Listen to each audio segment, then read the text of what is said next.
Israel's secret weapon.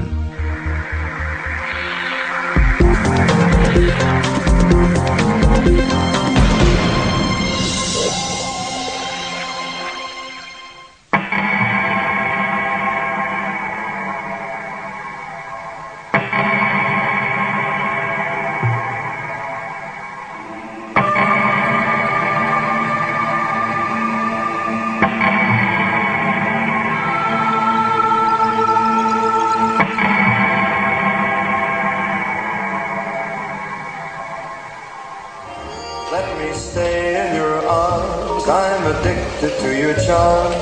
You're getting to be a habit with me. Meet the Elofs. 5 years ago they adopted a man they'd never met, who writes to them from a prison cell in Israel. My dearest Nick and Mary, I'm very glad to hear from you so soon.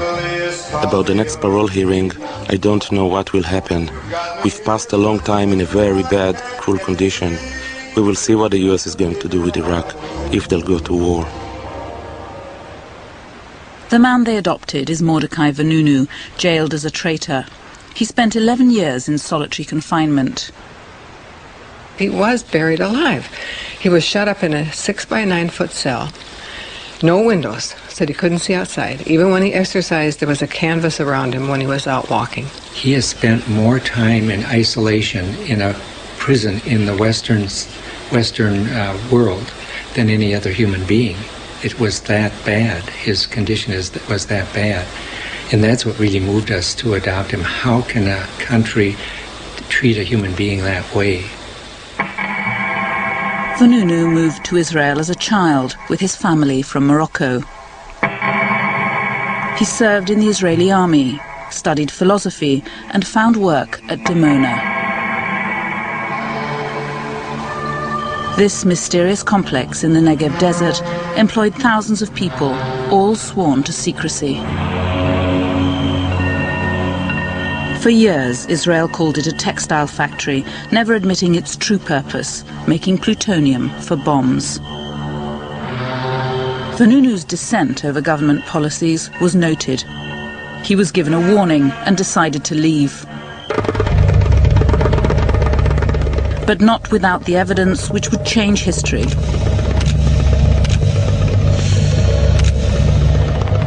Today, his are still the only photographs ever seen of the inside of Israel's nuclear bomb factory.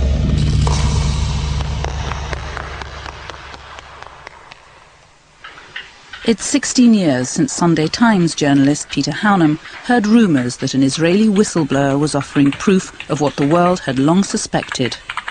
Here was somebody who'd said he'd worked right inside the plutonium separation plant, helping to fabricate atomic weapons, who had taken photographs of the machinery, and who had lots of information about how much material was being processed and so on, and therefore he was potentially going to be able to provide incontrovertible evidence that Israel had a very advanced program.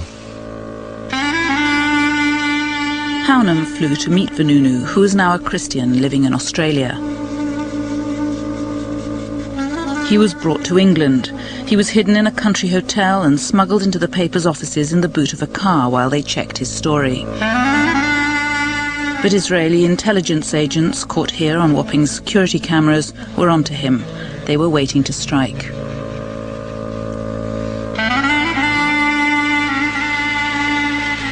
It took weeks for the Sunday Times to go to press with their scoop. When they finally did, on October the 5th, 1986, Vanunu had vanished.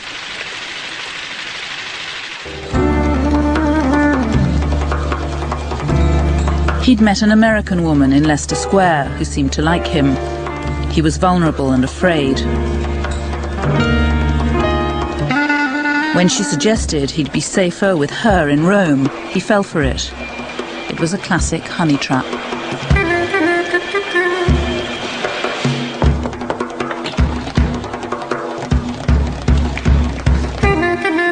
Once in Rome, the full weight of Israel's wrath kicked in. Vanunu was overpowered, assaulted, and drugged.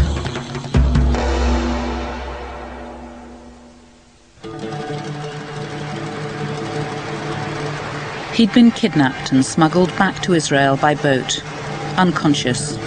For weeks no one knew where he was.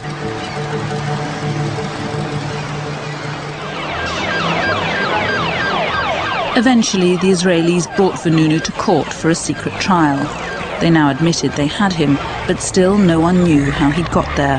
His kidnap, an illegal act on foreign soil, was kept secret. Somehow Vanunu found a pen and solved the mystery for the waiting press. Hijacked in Rome, 30th of September 1986. It was Shimon Peres, then Prime Minister, who'd ordered Vanunu's capture.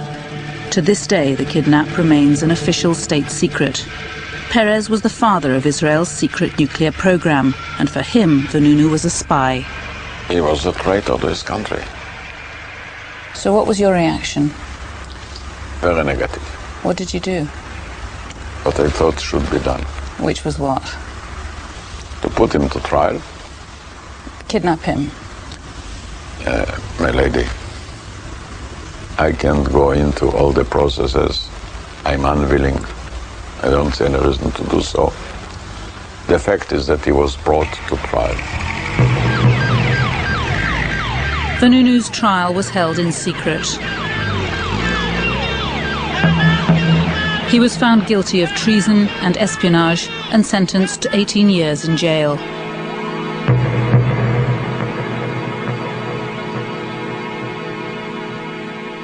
Vanunu was treated this way out of revenge, out of a way to deter others, and because actually he's the person who broke the taboo of the secrecy in the Israel society, a very strong and influencing taboo in a very closed society, more like a tribe.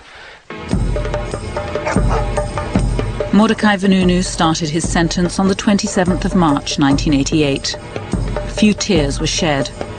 For most Israelis, he was more than a traitor. He'd rejected Judaism.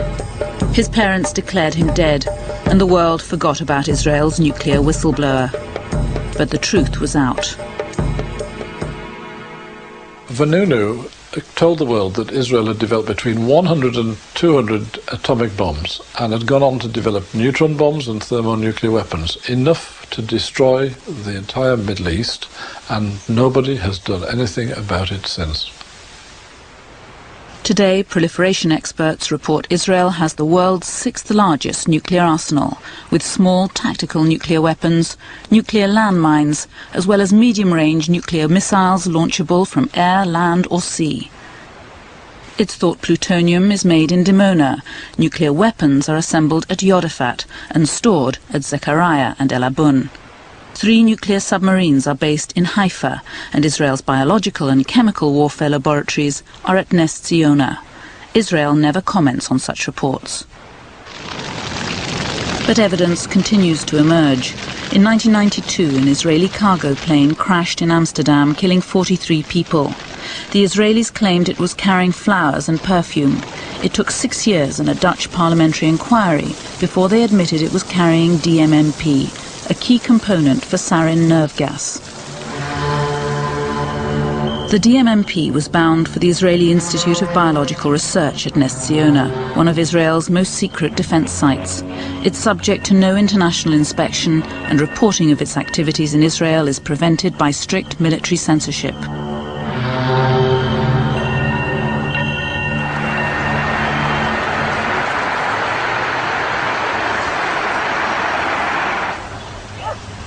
As America prepared for war, signs of dissent sprouted on the suburban lawns of Middle America. Nick and Mary Eloff have been peace campaigners since the Vietnam War and the draft. The definition of a conscientious objector is someone who sincerely objects to participation in all forms of war.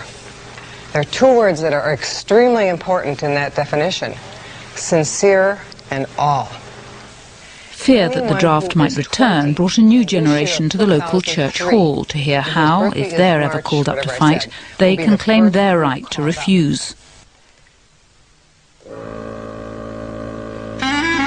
For the Eloffs, Mordechai Vanunu is the ultimate conscientious objector. When they first visited him in 1997, it was his 11th year in solitary confinement. And we waited, and they brought him in, and he looked like an old man. I didn't anticipate that.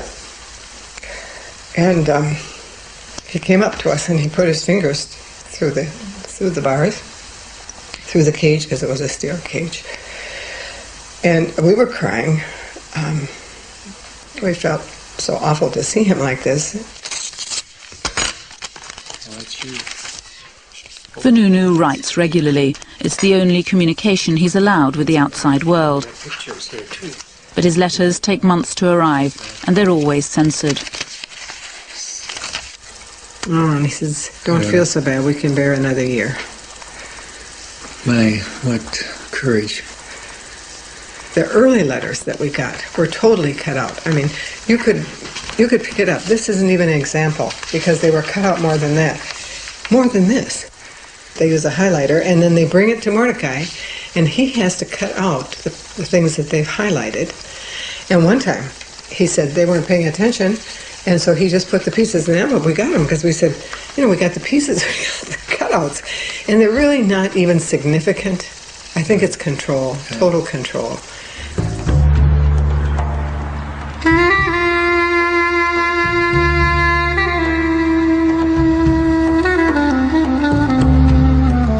Today, Jerusalem is a ghost town, drained of life. Israel's nuclear weapons have proved useless in its latest war. The suicide bombers have frightened the tourists away. The economy's collapsed. Israelis have learnt to live with war. Every citizen gets a gas mask, is taught how to use it, and is expected to have it ready in case of attack.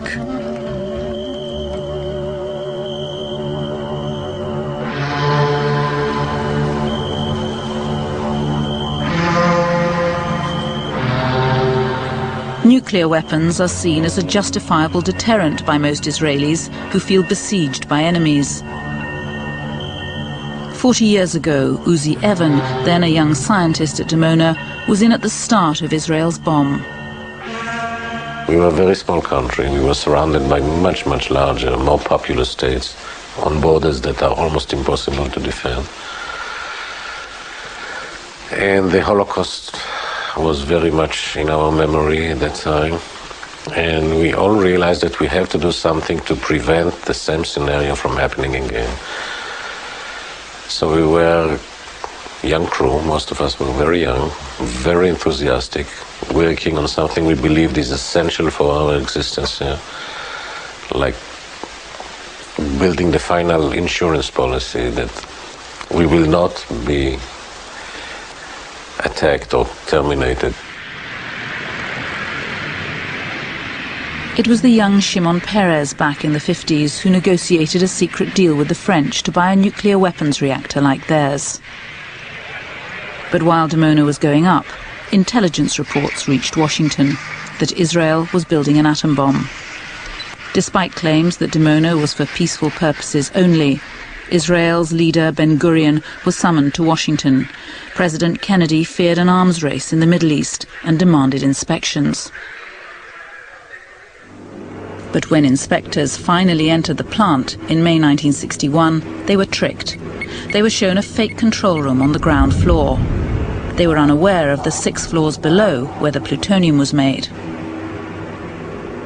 Well, this was something of great pride and almost a legendary story in Dimona, according to Vanunu.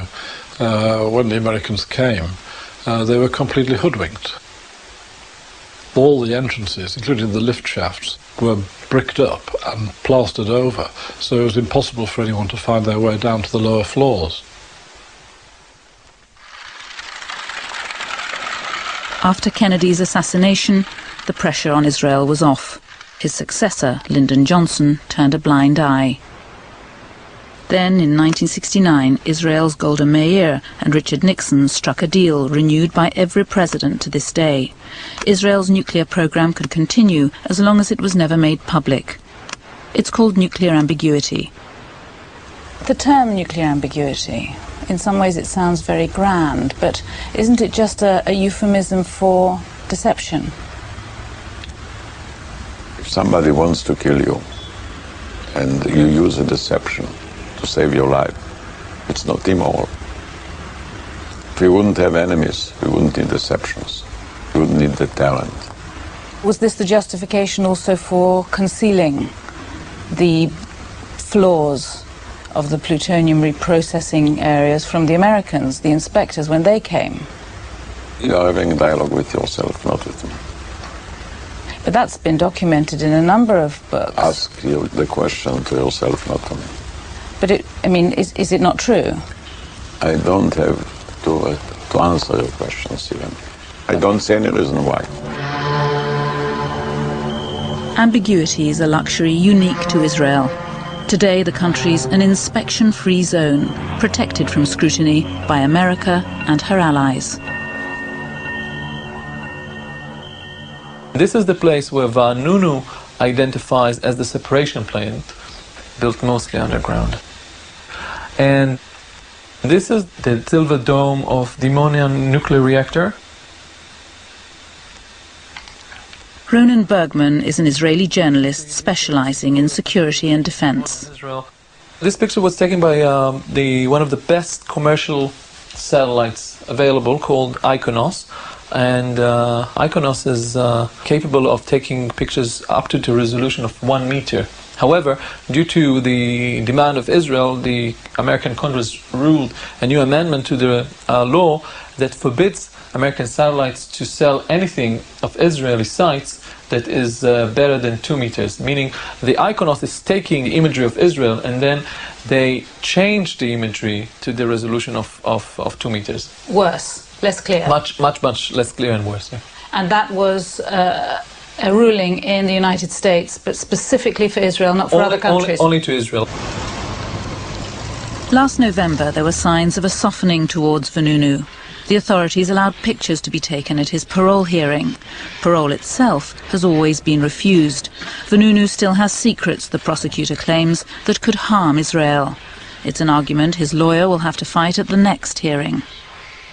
Will the court hear the secret that they claim Vanunu holds? They will hear some of the secrets, not the real secrets. They will hear secrets about the secrets.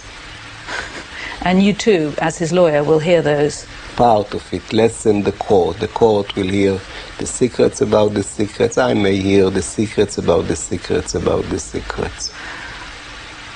Is that really the case, or is that a sort of ironic? No, it's really the case. I will be giving some type of general description of the secrets. The court will get something more concrete, and the secrets themselves will be never released to anybody if they exist at all.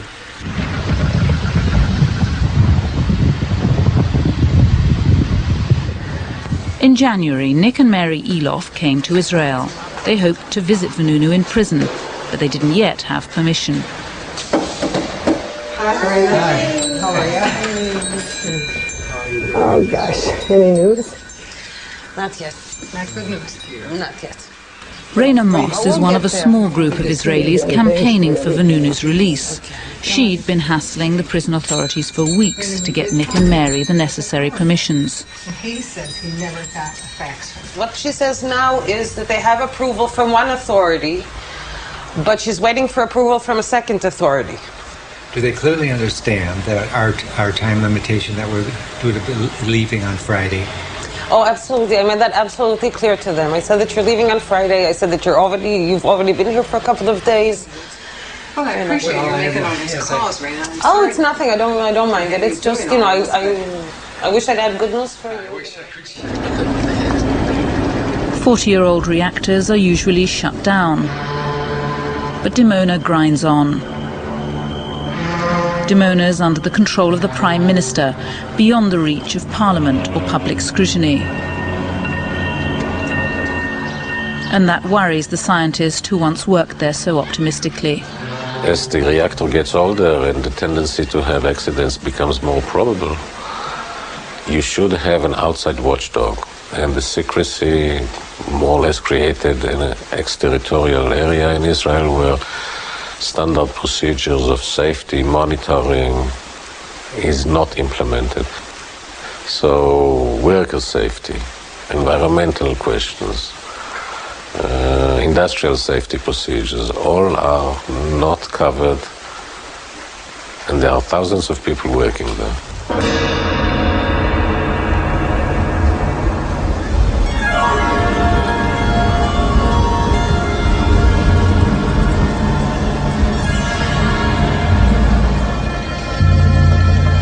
But the secrets of this old reactor are beginning to leak.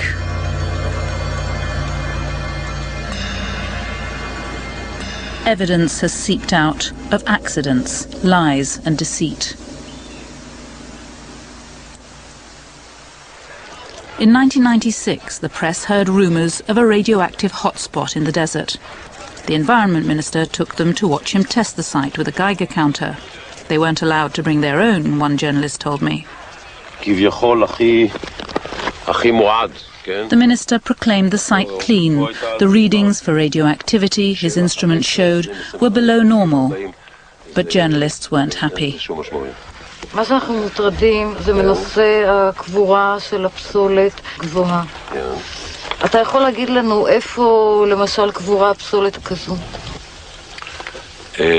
במקום טוב. באמת, אני לא יכול, אני אומר לך בגילוי, כלומר, אין טעם שתלחצי עליי. זה דבר שהוא מוגדר על ידי מישהו צריך להיות מוגדר, הבעל הבית שלי, הוא יפטר אותי. ראש הממשלה כדבר שלא מפרסמים אותו. עכשיו אנחנו מגלים בפעם הראשונה את פעולות ההסוואה של הכור. But on Israeli television last year, a groundbreaking documentary alleged it was a cover-up.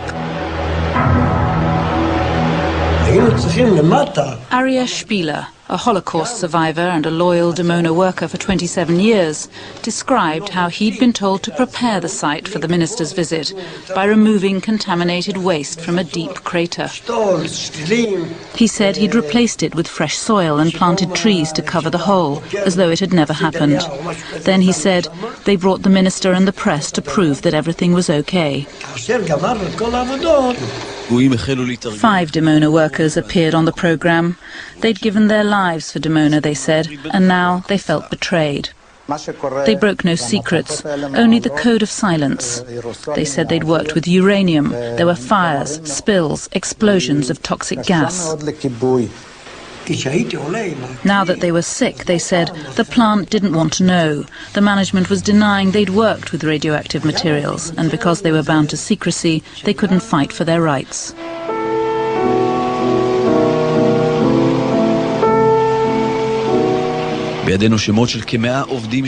The program listed more than 100 Dimona workers who developed cancer and whose claims were being ignored. A doctor and 2 lawyers backed their story.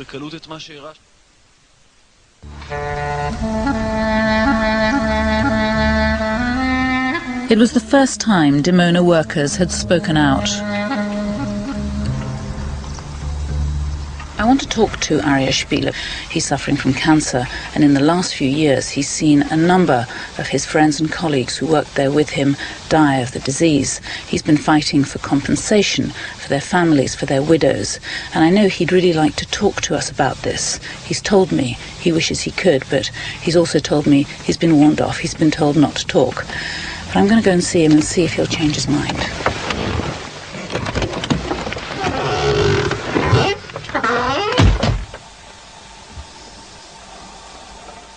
I just wanted to ask you, why you can't... הביטחון סגר אותי מהקריה ועד לקריית כמה.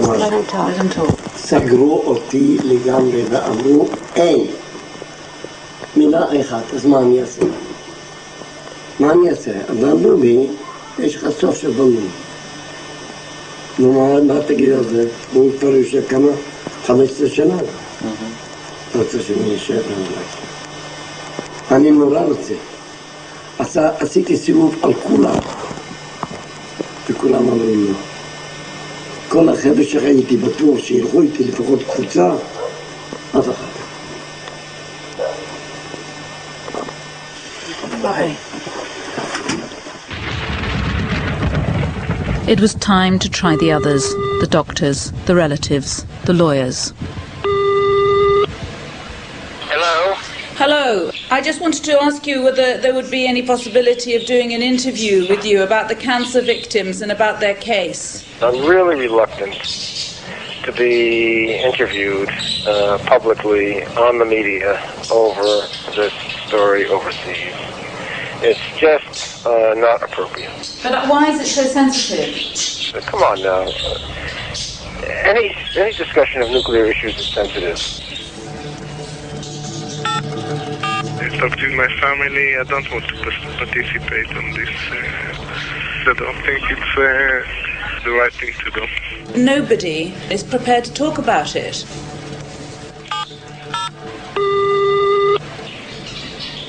There are things that are not, it's not good to talk about, even if you're a lawyer. Are you worried about a sort of Vanunu scenario? Of course you think about it. I just don't get it. If this was the Soviet Union or Iraq or North Korea, I'd understand why people are so scared to talk. But this is Israel. It's supposed to be a democracy.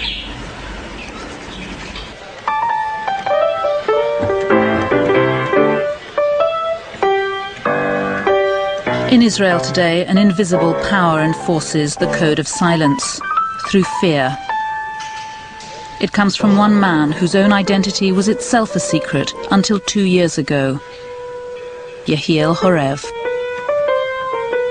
Horev is the smartest, most brilliant official figure in the sense of gathering power.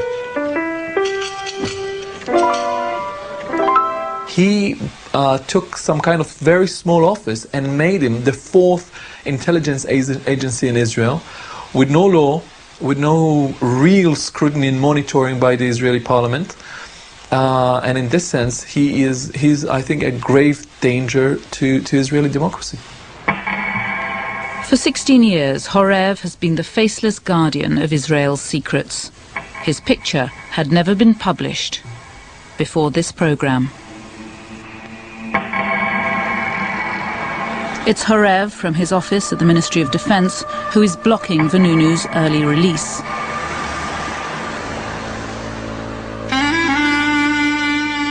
But next year, Vanunu's sentence is up, so Horev found a new Vanunu. Brigadier General Yitzhak Yaakov, known to his friends as Yatza. In his retirement, he wrote a fictionalized memoir and talked on camera about his life. A distinguished soldier and scientist, Yaakov had for years led Israel's top-secret weapons development program.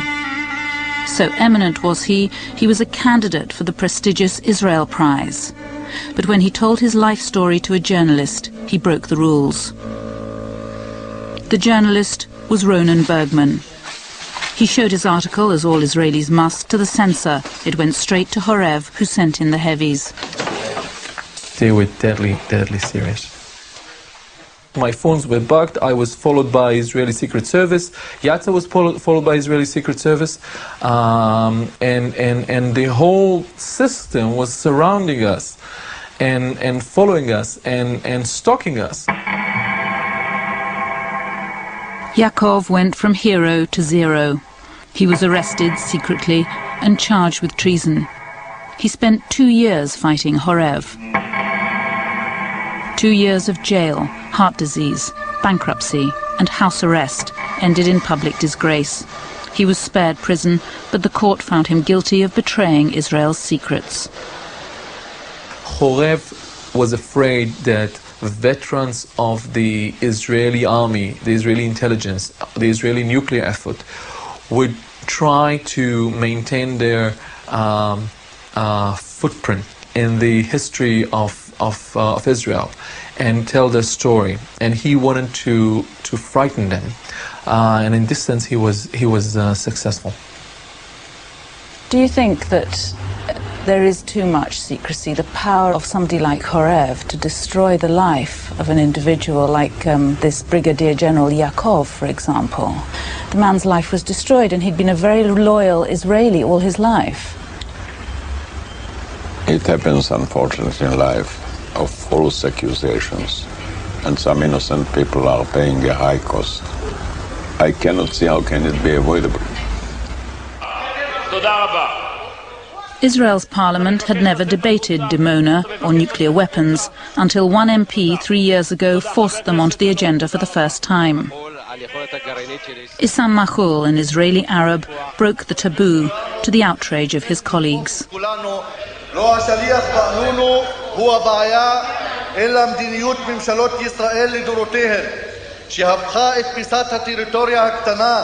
הזו לפח אשפה גרעיני רעיל ומרעיל שעלול להעלות את כולנו השמיימה עם הפטריה הגרעינית.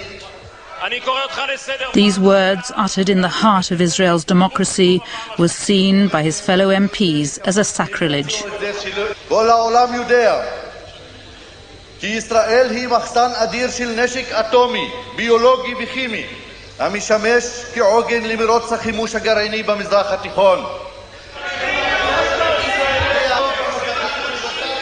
He wasn't allowed to finish his speech, but he'd made his point.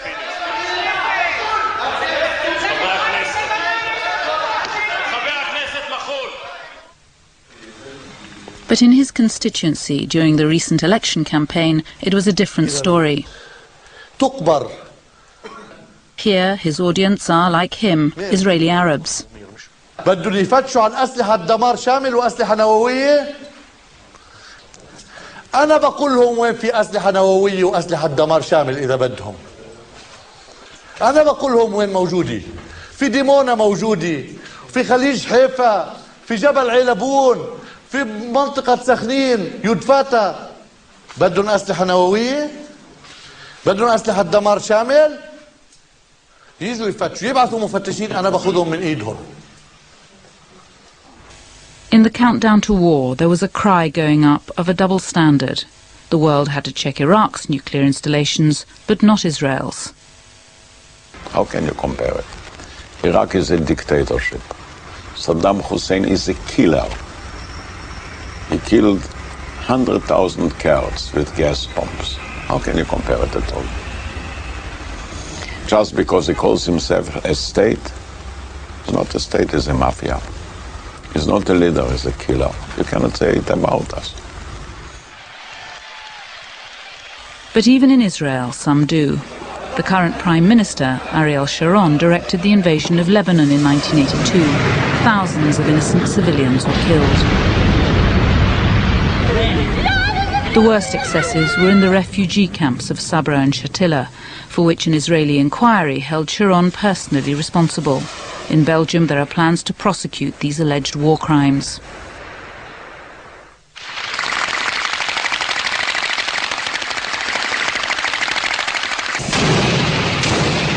While Sharon has been Prime Minister, 700 Israelis have been killed, but more than 2,000 Palestinians have died in attacks by Israeli soldiers. The Israeli army has used new, unidentified weapons. In February 2001, a new gas was used in Gaza.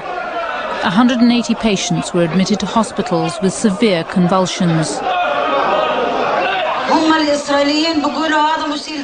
The Israelis say this is tear gas, but this is not tear gas. We have never seen this gas before. We need some medicine for treatment, but it must be the right medicine.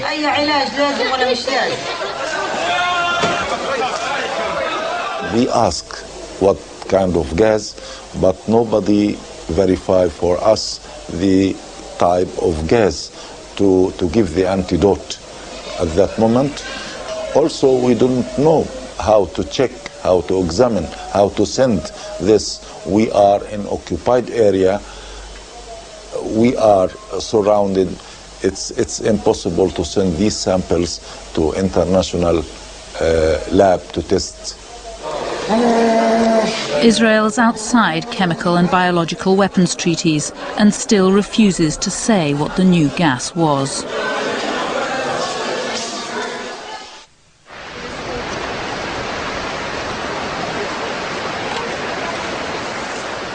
The Elofs have waited 3 days and they've still not heard from the prison. They have 1 day left in Israel. They're worried they may have to leave without seeing their adopted son. Today they're having lunch with a small group of activists who for 16 years have fought in vain for Vannunu's release. Want to pressurize Iraq about nuclear weapons, what about Israel and the nuclear weapons? Imagine for one moment that Mordechai Vanunu was not an Israeli, that the whole story had happened with a Korean or an Iranian or a Pakistani technician. He would have had the Nobel Peace Prize. He would have been the second Sakharov. Instead, he is a non-person in the West. And this tells you what we're dealing with. We're dealing with the #1 privileged state on earth. Counter to the Israeli argument that the whole world is against us. It is exactly the opposite. We started the nuclear race in the Middle East. There's no doubt about it, you see. And there is not even one important state in the Western Hemisphere who is dealing with it seriously. You can talk all you want. We can sit here till tomorrow morning and discuss Israel's nuclear policy. We can discuss whatever we want. It's the people who work in those areas, in the weapons of mass destruction, the environment, Dimona itself, all these research places. Vanunu is a living warning to them. This is what will happen to you if you speak out. You'll be Vanunized. That's the warning. You will spend 10 years in solitary confinement. You will be cut off from your family. You will be cut off from everyone who knows you. You will be this prisoner without a number and without a name. That's what will happen to you if you speak out. The same persons we were. Our relationship will work out. It's the prison on the phone. Oh, what did... Oh, how marvelous. What time? Well, if we come at 11, can we have an hour and a half? Okay, thank you so much. Okay, bye-bye. On their last day, the Elofs get their visit. After an hour and a half, they emerge. It's just wonderful. We're so excited we don't know what to think because he's... Oh, yeah, you talk. It was a marvelous experience. It's the first time we've ever seen him so high and just anxious to talk about what's going on in his life and what he's looking forward to, especially the anticipation of getting out. He's just strong. That was his final word. Let him know that I'm strong and anxious to get out of here and out of Israel and just start a life all over again. Yeah. He was just beaming, I must say. And he said the message to the world is that I have forgotten the last 16 years. I'm looking toward the future. I believe in a future of nonviolence. So did he say he'd do it all again? You know he did. He said, of course I would. Isn't that incredible?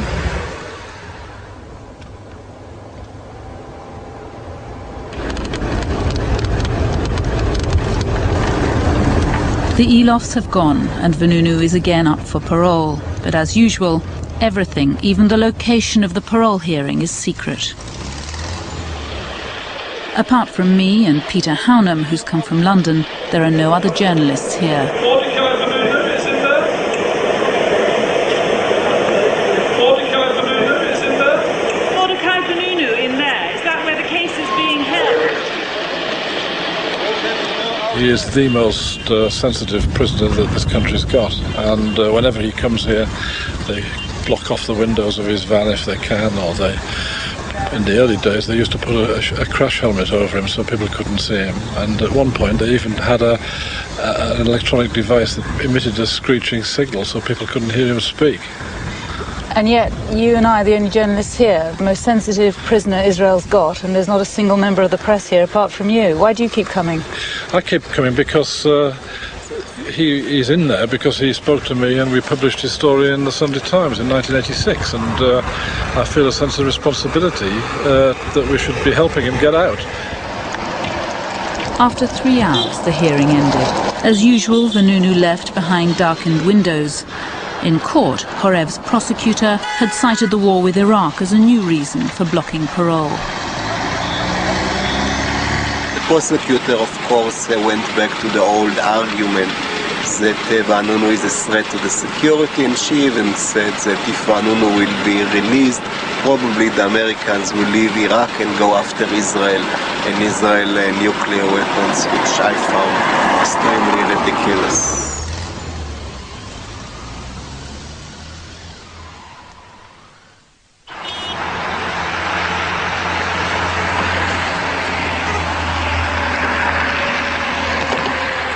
Minnesota, the Peace Bridge, and a weekly ritual. Every Wednesday, before and during the war, hundreds protested. Mary was there, and of course Nick. No to war in Iraq. Every week the numbers grew. There was a new generation of peaceniks who were children when Israel's nuclear weapons were exposed.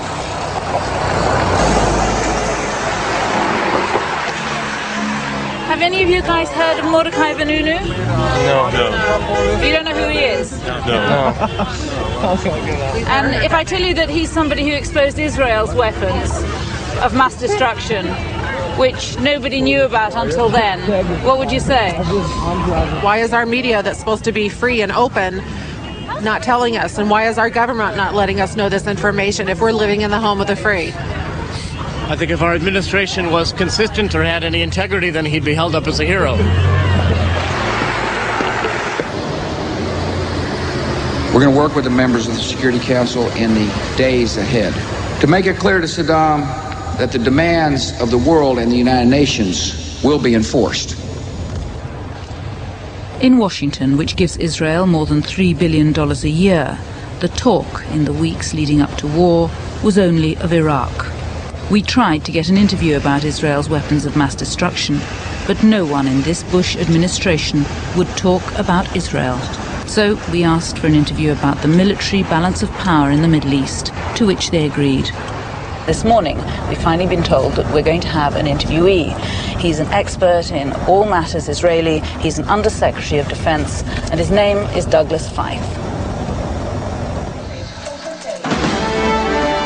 The Pentagon wanted our questions in advance, so it was nuclear ambiguity, Israel's security, allegations of a double standard, and Mordechai Vanunu. The gravest danger facing America and the world is outlaw regimes that seek and possess nuclear, chemical, and biological weapons.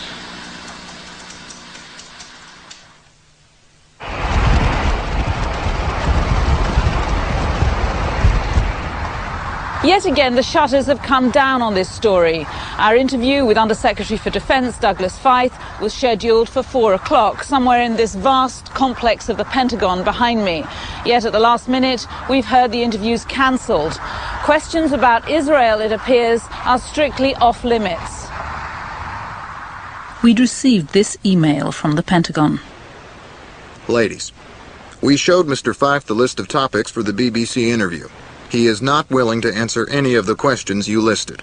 Respectfully request you resubmit your questions as soon as possible this morning. Questions directed toward the current Iraqi situation. On February the 19th, Vanunu was again refused parole. He remains in Ashkelon prison. Horev has let it be known he intends never to let Mordechai Vanunu leave Israel.